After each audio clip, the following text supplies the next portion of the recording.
ആരെയാണ് ദൈവം ഉയർത്തുന്നത്? 147 സങ്കീർത്തനത്തിൻ്റെ 6 വാക്യം നമുക്ക് പഠിക്കുമ്പം ആരെയാണ് ഉയർത്തുന്നതെന്ന് 1 by 1 ആയിട്ട് എഴുതിയിട്ടുണ്ട്. ഒന്ന് നമുക്ക് വായിക്കാം. യഹോവ താഴ്മയുള്ളവനെ ഉയർത്തുന്നു. അപ്പൊ ആരെയാ ഉയർത്തുന്നേ? അപ്പൊ ദൈവം ഒരാളെ ഉയർത്തണേ, അവൻ എന്തോ വേണം? അടുത്തിരിക്കുന്ന ആളെ തൊട്ട് ചോര ജാടയൊക്കെ ഒന്ന് വിട്ടേച്ച് ഒന്ന് താഴാൻ പറ. സ്തോത്രം. എന്തൊക്കെയാ വിടേണ്ടതെന്ന് ഞാൻ പ്രവചിക്കേണ്ട ആവശ്യമില്ല. ആ അഹങ്കാരവും ജാടയോ ഹുങ്കും ഒക്കെ ഒന്ന് വിട്ടേച്ച് ഈ ചിലർ പ്രസംഗിക്കാൻ പ്രാർത്ഥനയ്ക്ക് വരുമ്പോൾ കർത്താവേ ഏഴയാണ്, അടിയാട്ടിയാണ്, കൃമിയാണ്, പൊടിയാണ്, ഏഴയെ താഴ്ത്തുന്നു എന്നൊക്കെ പറയും. വീട്ടിൽ ചെല്ലുമ്പം എന്തെങ്കിലും ഒരു ചെറിയ പ്രശ്നം ഉണ്ടാകുമ്പം ഈ പൊടി മുളക് പൊടി പോലെ കടന്ന് പറക്കും. മിണ്ടുന്നില്ല. അങ്ങനെയല്ല, താഴ്മ വാഗൊണ്ടല്ല. കർത്താവ് അടിയാട്ടിയെ താഴ്ത്തുന്നു, ഏഴ് കൃമിയാണ്, പൊടിയാണ്, ചപ്പാണ്, കുപ്പയാണെന്നൊക്കെ നമ്മൾ യോഗത്തിന് പറഞ്ഞാലും ഇച്ചിരി കഴിയുമ്പോൾ അറിയാം, കമ്മിറ്റി കൂടുമ്പോൾ അറിയാം, ഇവിടെ കമ്മിറ്റി ഇല്ലാത്തതിനായി സ്തോത്രം. പൊടി പോലെ പറക്കുവാൻ ഇടയാകരുത്. നമുക്ക് താഴ്മ വേണം. അപ്പം ആരെയാ ഉയർത്തുന്ന? താഴ്മയുള്ളവരെ. ഇന്ന് വരെ ഒരു നദിയിലെ വെള്ളം ഉയർച്ചയിലോട്ടൊഴുകിയിട്ടില്ല, സ്തോത്രം, താഴ്ചയിലോട്ടേ ഒഴുകിയിട്ടുള്ളൂ. എപ്പോഴും ഓർക്കണം, താഴ്മയുള്ളവന് കൃപ കൊടുക്കുമെന്നാ ബൈബിൾ. നിഗളികളോട് ദൈവം എതിർത്ത് നിൽക്കുമെന്നാ. അപ്പോൾ അഹങ്കാരഭാവം, നിഗളഭാവം. ഈയിടെ ഒരാൾ എന്നോട് ചോദിച്ചു, സ്തോത്രം, എനിക്ക് ദൈവത്തെ വലിയ ഇഷ്ടമൊന്നുമില്ല. ഞാൻ ചോദിച്ചു, എന്നാ കാര്യം? ദൈവം എനിക്ക് വേണ്ടി ഒന്നും ചെയ്തില്ല. ആര് പറഞ്ഞു? നീ ജീവിച്ചിരിക്കുന്നല്ലോ. നീ ഡൽഹിക്കാർ സിലിണ്ടറിനകത്ത് വാങ്ങിച്ചു വെച്ചാ ശ്വസിച്ചുകൊണ്ടിരിക്കുന്നത്. നിനക്ക് ഫ്രീ ആയിട്ട് ഞാൻ ഓർക്കുവാന്ന്, ഈ ശ്വാസമൊക്കെ എടുക്കുന്ന കാര്യം നമ്മൾ ഈ ആഹാരം കഴിക്കുന്ന കാര്യം പോലെ രാവിലെ ഉച്ചയ്ക്കും വൈകിട്ടും ഒക്കെ ആയിരുന്നു. എന്ത് ഓർത്ത് നോക്കിയിട്ടുണ്ടോ? നമ്മൾ വല്ല അറിയുന്നുണ്ടോ? വലിക്കുന്നു, വിടുന്നു, വലിക്കുന്നു, വല്ല അറിയുന്നുണ്ടോ? ഉച്ചയാകുമ്പോൾ 12 അമ്മി ശ്വാസം വലിച്ചില്ല. ഓർത്ത് ഞാൻ ചിലപ്പോഴും ഓർക്കും, ഈ ദൈവത്തിൻ്റെ സർവ്വജ്ഞാനത്തിലാണ് നമ്മളെ സൃഷ്ടിച്ച. നമ്മുടെ കൈ ഇങ്ങനെ മടക്കാനൊക്കത്തില്ല, ഇങ്ങനെ ഇരിക്കുമായിരുന്നല്ലോ. ബസ് എങ്ങനെ പണിതേന്? കട്ടിൽ എങ്ങനെ പണിതേന്? വീട്ടിൽ 2 പേര് നിൽക്കുമ്പോൾ വീട് 6 അടിയോ ഉള്ളതിൽ ഒടിച്ചു കൂട്ടി ചുരുണ്ടുകൂടി ഇങ്ങനെ കിടക്കും. അമ്പതിനാണ്ട് സെറ്റപ്പാ. ഇതൊക്കെ ഓർത്താൽ തന്നെ നിനക്ക് സ്തുതിക്കാൻ വകയുണ്ട്. അതുകൊണ്ടാണ് പൗലോസ് പറഞ്ഞു തീരാത്ത ദാനം നിമിത്തം എൻ്റെ ദൈവത്തിന് സ്തോത്രമെന്ന്. അപ്പോൾ ആരെയാ ഉയർത്തുന്ന? താഴ്മയുള്ളവനെ. 2-ാമത്തെ വാക്യം 91 സങ്കീർത്തനത്തിൻ്റെ 14-ാമത്തെ വാക്യം ആരെയാണ് ഹല്ലേലൂയ ദൈവം ഉയർത്തുന്നത് നമുക്ക് കാണാൻ കഴിയും. സ്തോത്രം, ഹല്ലേലൂയ. 91 സങ്കീർത്തനം 14-ാം വാക്യം. അവൻ എന്നോട് പറ്റിയിരിക്കയാൽ ഞാൻ അവനെ വിടുവിക്കും, അവൻ എൻ്റെ നാമത്തെ അറിയുകയാൽ ഞാൻ അവനെ. രണ്ടാമത്, ആരെ ദൈവത്തിൻ്റെ നാമത്തെ അറിയേണ്ട പോലെ അറിയുമോ അവനെ ദൈവം ഉയർത്തും. 1, താഴ്മ ഉള്ളവനെ ഉയർത്തും. 2, ദൈവത്തെ അറിയേണ്ടതുപോലെ അറിയുന്നവനെ ദൈവം ഉയർത്തും. ഒരു നല്ല ഹല്ലേലൂയ പറഞ്ഞാൽ.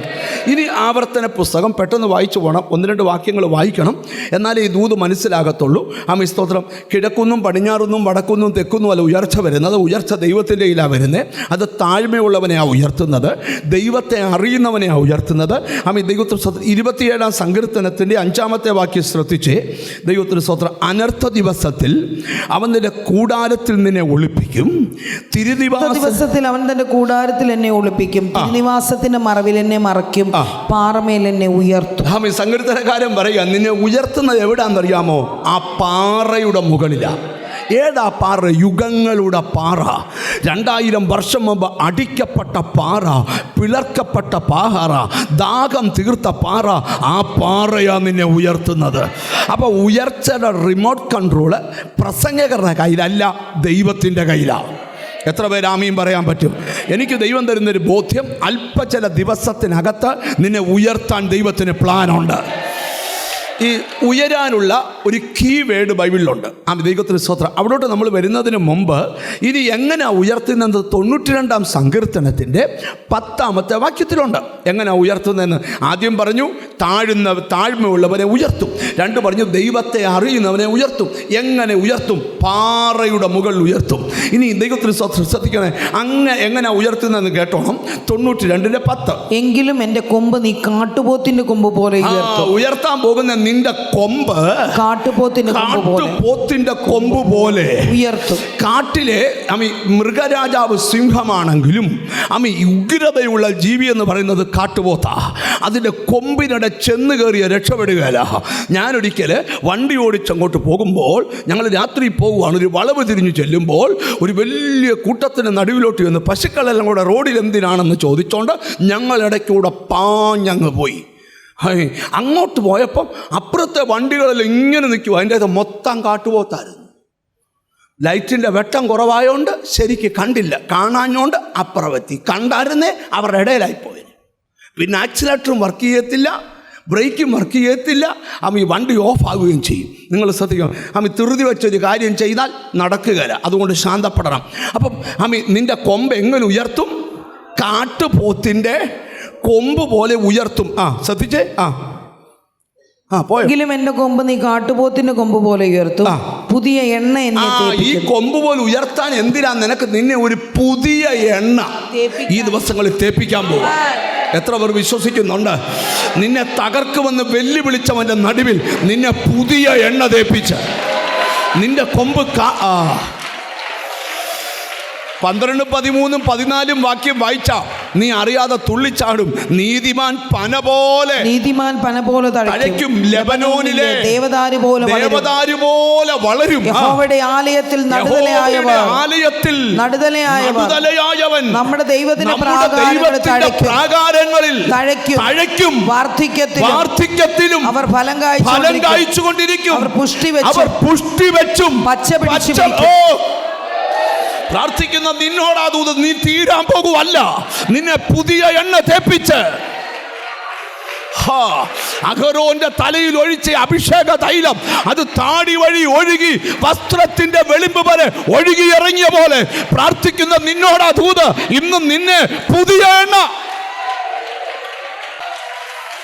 യേശു ആരാധന വരുന്നെങ്കിൽ ഒന്ന് ആരാധിച്ചോ. ആരാധിക്കാൻ നിനക്ക് തോന്നുന്നെങ്കിൽ, അനിപ്പാസ്റ്റർ അനുഭവം വെച്ചല്ല, നിനക്കൊരിക്കലെങ്കിലും അനുഭവപ്പെട്ടിട്ടുണ്ട് ദൈവം കരുതുമെന്ന്.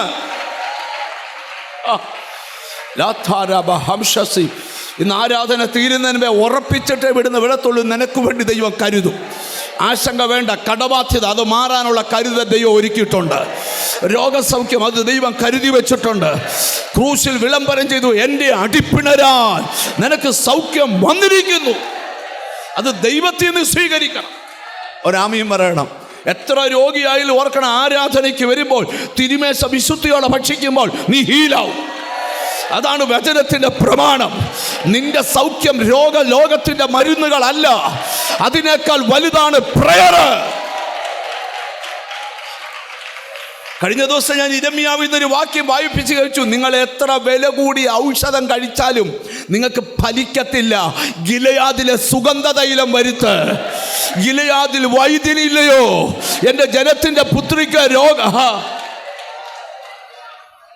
ഞാനും ഹോസ്പിറ്റലിലൊക്കെ ധാരാളം പ്രാവശ്യം അഡ്മിറ്റ് ആയിട്ടുണ്ട്, പല പല രോഗത്തോട് ബന്ധപ്പെട്ട്. ഹോസ്പിറ്റലാകുമ്പോഴും ദൈവത്തിന് സ്തോത്രം, കയ്യേലും കാലേലും ഒക്കെ ദൈവത്തിന് സ്തോത്രം അവരിങ്ങനെ സിറിഞ്ച് കുത്തിയിടും. ദൈവത്തിന് സ്തോത്രം. എന്തിനാന്ന് ചോദിച്ചാൽ മരുന്നിങ്ങനെ കയറ്റാൻ. പക്ഷേ ശനിയാഴ്ച രാത്രി എല്ലാം വലിച്ചു പറിച്ചു നാളെ ഞായറാഴ്ച ആരാധനയ്ക്ക് വരും. അങ്ങനെ എന്നെ ആരാധനയ്ക്ക് വിടുന്ന ഡോക്ടറെ ഞാൻ കാണത്തുള്ളൂ. നിങ്ങൾ എന്നെ ഒന്ന് ശ്രദ്ധിച്ച് കേൾക്കണം. ഞാൻ എന്തിനാ ഇതൊക്കെ പറയുന്നേ? ആ മരുന്നിനേക്കാൾ പവർ ഇവിടുത്തെ ആരാധനയിലുണ്ടെന്ന്. ഇന്ന് ഇവിടുന്ന് കഴിയുന്നതിന് മുമ്പ് പറയണം, എനിക്ക് വേണ്ടി കരുതുന്നൊരു ദൈവമുണ്ട്. എനിക്ക് പത്രോസ് പറയാം, നീ പേടിക്കണ്ട. പൊന്തിയാസ്, ഗലാത്യ, കപ്പദോക്യ, ആസ്യ, മിഥുന, ദൈവം കരുതും. ചിലരോട് ഹോളി സ്പിരിറ്റ് പറയുക, അടുത്ത ദിവസങ്ങളിൽ നിനക്ക് വേണ്ടി കരുതുന്നത് കണ്ട് നീ അത്ഭുതപ്പെടും. കാനായിലെ കല്യാണം പോലെ നിന്റെ വീടിനകത്ത് ചിലവ് തമ്പുരാൻ ഇറങ്ങി നിന്ന്. പിള്ളേരുടെ കല്യാണമൊക്കെ വരുമ്പോൾ പേരൻസ് പ്രാർത്ഥിച്ചോണം, കാനായിലെ കല്യാണം പോലെ ഇറങ്ങി നടത്തണമെന്ന്. എന്ന് പറഞ്ഞാൽ കാനായിലെ കല്യാണത്തിൻ്റെ പ്രത്യേകത എന്താ? കല്യാണം അകത്ത് നടക്കുമ്പോൾ പുറത്ത് അത്ഭുതം നടന്നു. പുറത്ത് നിന്ന അത്ഭുതം അകത്തിരുന്നവൻ്റെ അകത്തെ നിറച്ചു. ഇന്ന് ദൂത് തീരുന്നതിന് മുമ്പ് ഞാൻ പറഞ്ഞ് അവസാനിപ്പിക്കാം, അവൻ കരുതുന്ന ദൈവമാണ്, കരുതുന്ന ദൈവമാണ്. ഇനി രണ്ടാമത്തെ കാര്യം, ഒന്നുകൂടെ ഒന്ന് കൈ കൊടുത്ത് വെച്ച് പറ, ദൈവം എല്ലാം കരുതിക്കോളൂ എന്ന് പറ. ഹല്ലേലൂയ. ദൈവം എല്ലാം. ചിലരൊക്കെ ചുമ്മാ നമ്മളെ കളിയാക്കി ചോദിക്കും, തമ്പുരാൻ എന്തോടാ നൂലെ കെട്ടി ഇറക്കി തരുമോ? നൂലില്ലാതെയും തരും. മിണ്ടുന്നില്ല. നൂലില്ലാതെ പിന്നെ കാടപ്പക്ഷിയെ നൂലിലൊന്നുമല്ല കൊടുത്തത്, വായുവിൽ പറത്തിയാണ് കൊടുത്തേ. മനസ്സിലായാലേ സ്തോത്രം ചെയ്യാവൂ. ഇനി രണ്ടാമത്തെ ദൂതാണ് ഇന്ന് നിങ്ങളോട് പറയാനായിട്ട്. എത്രത്തോളം സമയം പറയാൻ പറ്റുമെന്ന് എനിക്കറിയത്തില്ല.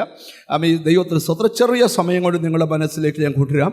അതുകൊണ്ട് അവൻ തക്ക സമയത്ത് നിങ്ങളെ ഉയർത്തേണ്ടതിന് ദൈവത്തിൻ്റെ ബലമുള്ള കരങ്ങളിൽ താണിരിക്കും. 2 ദൂതുകളുണ്ട്. ഒന്ന് അവൻ നിന്നെ ഉയർത്തും, 2 തക്ക സമയത്ത് ഉയർത്തും. ഒരു വിശ്വാസം എന്ന് പറഞ്ഞ് അടുത്തിരിക്കുന്ന ആളോട് ദൈവം നിന്നെ ഉയർത്തുമെന്നൊന്ന് പറഞ്ഞേ. ഹല്ലേലൂയ. ഈ 75-ാം സങ്കീർത്തനത്തിൻ്റെ 7-ാമത്തെ വാക്യം ശ്രദ്ധേയമായ വാക്യമാണ് കേട്ടോണേ. ദൈവത്തിന് സ്തോത്രം. അവൻ ഒരുവനെ താഴ്ത്തുകയും മറ്റൊരുത്തനെ ഉയർത്തുകയും ചെയ്യുന്നു. ദൈവം ഒരുവനെ താഴ്ത്തുകയും മറ്റൊരുത്തനെ ഉയർത്തുകയും ചെയ്യുന്നു. 75-ാം ദൈവം ന്യായാധിപതിയാകുന്നു, അവൻ ഒരുത്തനെ താഴ്ത്തുകയും മറ്റൊരുത്തനെ ഉയർത്തുകയും ചെയ്യും. ദൈവത്തിൻ്റെ പ്രത്യേകത, ഒരാളെ ദൈവം താഴ്ത്തും, മറ്റൊരാളെ ദൈവം ഉയർത്തും. ദൈവത്തിന് സ്തോത്രം. അതിന് മുകളിൽ നിന്ന് നമ്മൾ പഠിക്കുമ്പം കിഴക്കുനിന്നല്ല, പടിഞ്ഞാറ് നിന്നല്ല, തെക്കുനിന്നല്ല ഉയർച്ച വരുന്നത്. അപ്പൊ നിങ്ങൾ ഓർത്തോണം, കിഴക്കുന്നുമല്ല, പടിഞ്ഞാറുന്നുമല്ല, തെക്കുനിന്നുമല്ല. അപ്പൊ പിന്നെ ഒരിടം വിട്ടുപോയത് എവിടാ? വടക്ക്. അപ്പൊ പിന്നെ വടക്കുന്ന് വരുമെന്നാണോ? അല്ല, ഒന്നുകൂടെ ശ്രദ്ധിച്ചു കേൾക്കണം. കിഴക്കുനിന്നല്ല, പടിഞ്ഞാറ് നിന്നല്ല, തെക്കു നിന്നുമല്ല ഉയർച്ച വരുന്നത്.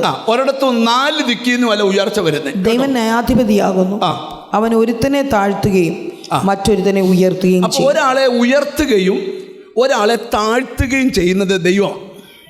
അങ്ങനെയെങ്കിൽ നിങ്ങൾ ഇന്ന് ഇവിടെ വന്നേക്കുന്ന ആരുടെ മുമ്പിലാണ്? ഉയർത്താൻ കഴിവുള്ളവനും താഴ്ത്താൻ കഴിവുള്ളവനുമായ ഒരു ദൈവത്തിൻ്റെ മുമ്പിലാണ്.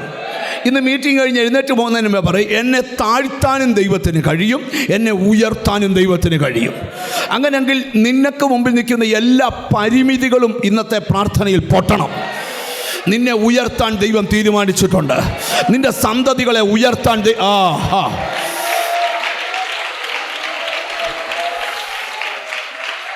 ഇനി ആരെയാണ് ദൈവം ഉയർത്തുന്നത്? നിങ്ങൾ എത്ര പേർ ആഗ്രഹിക്കുന്നുണ്ട്? ഞാൻ പ്രസംഗിക്കുന്നത് മുഴുവൻ ഈ വചനം പറയുന്ന ഉയർച്ചയെക്കുറിച്ചാണ്. എന്താണ് ഈ വചനം പറയുന്ന? ഞാൻ എപ്പോഴും പറയാറുണ്ട്, ഇത് പറയാത്തൊരു ഉയർച്ച നമുക്ക് വേണ്ട. ഈ വചനത്തിലില്ലാത്ത ഒരു ഉയർച്ച എനിക്ക് വേണ്ട. എത്ര പേര് അതിനെ എഗ്രി ചെയ്യുന്നുണ്ട്?